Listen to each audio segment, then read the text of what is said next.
सुरेखा बख्शी के साथ चैनल में आप सब विद्यार्थियों का एक बार पुनः हार्दिक अभिनंदन। विद्यार्थियों, आज इस वीडियो में मैं कक्षा 11वीं हिंदी केंद्रित के पाठ्यक्रम में निर्धारित पुस्तक अनुभाग 1 में संकलित गद्य पाठ मियां नसीरुद्दीन लेकर उपस्थित हूँ। मियां नसीरुद्दीन पाठ की लेखिका कृष्णा सोबती हैं। कृष्णा सोबती हिंदी साहित्य आकाश की एक ऐसी जगमगाती लौ हैं जिन्होंने हिंदी साहित्य को अपनी उत्कृष्ट रचनाओं से खूब चमत्कृत किया है। उन्होंने हमें ऐसे चरित्रों से अवगत कराया है जिन्हें हमने कभी देखा नहीं है, पर वो यूं लगता है जैसे हमारे साथी ही हों। ये कला केवल कृष्णा सोबती जी के पास ही है। तो आइए अब हम पाठ की ओर बढ़ते हैं। कृष्णा सोबती का जन्म 1925 ईस्वी में पाकिस्तान के गुजरात नामक स्थान पर हुआ। इनकी शिक्षा लाहौर, शिमला व दिल्ली में हुई। कृष्णा सोबती ने अनेक विधाओं में लिखा। उनके कई उपन्यासों, लंबी कहानियों और संस्मरणों ने हिंदी के साहित्यिक संसार में अपनी दीर्घजीवी उपस्थिति सुनिश्चित की। हिंदी साहित्य की बगिया को कृष्णा सोबती ने अपनी उत्कृष्ट रचनाओं से खूब महकाया है। उपन्यास जिंदगीनामा, दिलो दानिश, ऐ लड़की, सरगम। कहानी संग्रह डार से बिछुड़ी, मित्रों मरजानी, बादलों के घेरे, सूरजमुखी अंधेरे के। शब्दचित्र और संस्मरण हम हशमत, शब्दों के आलोक में। उत्कृष्टता हमेशा नवाजी जाती है और इन्हीं कारणों से इन्हें कई राष्ट्रीय और अंतर्राष्ट्रीय सम्मान प्राप्त हुए। इनके प्रमुख सम्मानों में साहित्य अकादमी सम्मान, हिंदी अकादमी का श्लाघा सम्मान, साहित्य अकादमी की महत्तर सदस्यता और ज्ञानपीठ पुरस्कार इत्यादि अनेक राष्ट्रीय व अंतर्राष्ट्रीय पुरस्कारों से इन्हें नवाजा गया। साहित्यिक परिचय की दृष्टि से हिंदी कथा साहित्य में कृष्णा सोबती की विशिष्ट पहचान है। वे मानती हैं कि कम लिखना विशिष्ट लिखना है। यही कारण है कि उनके संयमित लेखन और साफ सुथरी रचनात्मकता ने अपना एक नित नया पाठक वर्ग बनाया है। उन्होंने हिंदी साहित्य को कई ऐसे यादगार चरित्र दिए हैं जिन्हें अमर कहा जा सकता है, जैसे मित्रों, शाहनी, हशमत और मियां नसीरुद्दीन। प्रस्तुत पाठ एक संस्मरण के रूप में रचित है और हम हशमत नामक संग्रह में संकलित है। इसमें खानदानी नानबाई मियां नसीरुद्दीन के व्यक्तित्व, रुचियों और स्वभाव का शब्दचित्र खींचा गया है। मियां नसीरुद्दीन अपने मसीहाई अंदाज से रोटी पकाने की कला और उसमें अपने खानदानी महारत को बताते हैं। वे ऐसे इंसान का भी प्रतिनिधित्व करते हैं जो अपने पेशे को कला का दर्जा देते हैं और करके सीखने को असली हुनर मानते हैं। पाठ की मुख्य अवधारणाएं: मियां नसीरुद्दीन के साथ लेखिका की प्रथम भेंट, मियां नसीरुद्दीन का मसीहाई अंदाज में बातचीत करना, अखबार वालों के प्रति मियां नसीरुद्दीन की धारणा, खानदानी नानबाई के पेशे और महारत पर गर्व, पूर्वजों की कलाकारी की शेखी बघारना, 56 प्रकार की रोटियां बनाने की अद्भुत कलाकारी का बखान और अंततः मियां नसीरुद्दीन को कला के असली कद्रदानों के अभाव व लोगों की बदली रुचि का दुख। अब हम चित्र और शब्द चित्र का अंतर स्पष्टता जान पाएंगे। आप देखिए कि एक तरफ एक व्यक्ति का चित्र है और हम मान रहे हैं कि यह मियां नसीरुद्दीन का चित्र है, पर इसी चित्र को लेखिका ने किस प्रकार शब्दों के माध्यम से व्यक्त किया है, यह उनकी कला है। मियां नसीरुद्दीन 70 वर्ष की आयु के हैं मियां नसीरुद्दीन का शब्द चित्र लेखिका ने कुछ इस प्रकार खींचा है। लेखिका ने जब दुकान के अंदर झांका तो पाया मियां चारपाई पर बैठे बीड़ी का मज़ा ले रहे हैं। मौसमों की मार से पका चेहरा, आंखों में काइयां भोलापन और पेशानी पर मंझे हुए कारीगर के तेवर। अब लेखिका ने शब्दों के माध्यम से जो चित्र आंका है, हम कैसे कहें कि जो चित्रकार के द्वारा या चित्र छवि में जो प्रस्तुति है उससे कहीं भी मैच नहीं करता या मेल नहीं खाता। तो ये लेखिका की कला है। तो चित्र और शब्द चित्र का अंतर हम इस प्रकार से बहुत अच्छे से समझ पाएंगे।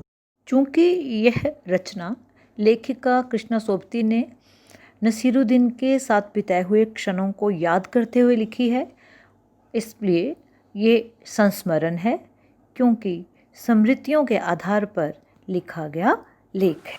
मियां नसीरुद्दीन को लेखिका पहली बार कैसे मिली, इस सुंदर स्मृति को हम लेखिका के माध्यम से ही सुनना चाहेंगे।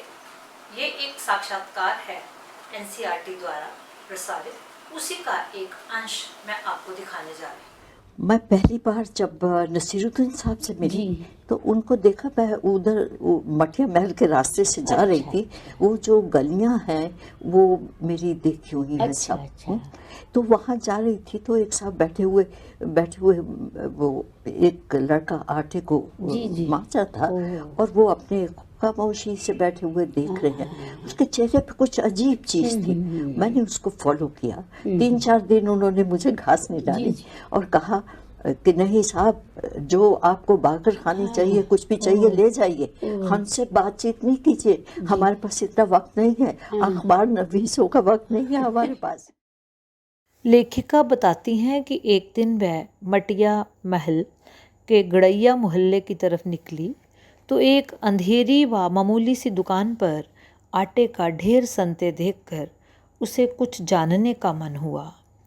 पूछताछ करने पर पता चला कि यह खानदानी नानबाई मियाँ नसीरुद्दीन की दुकान है।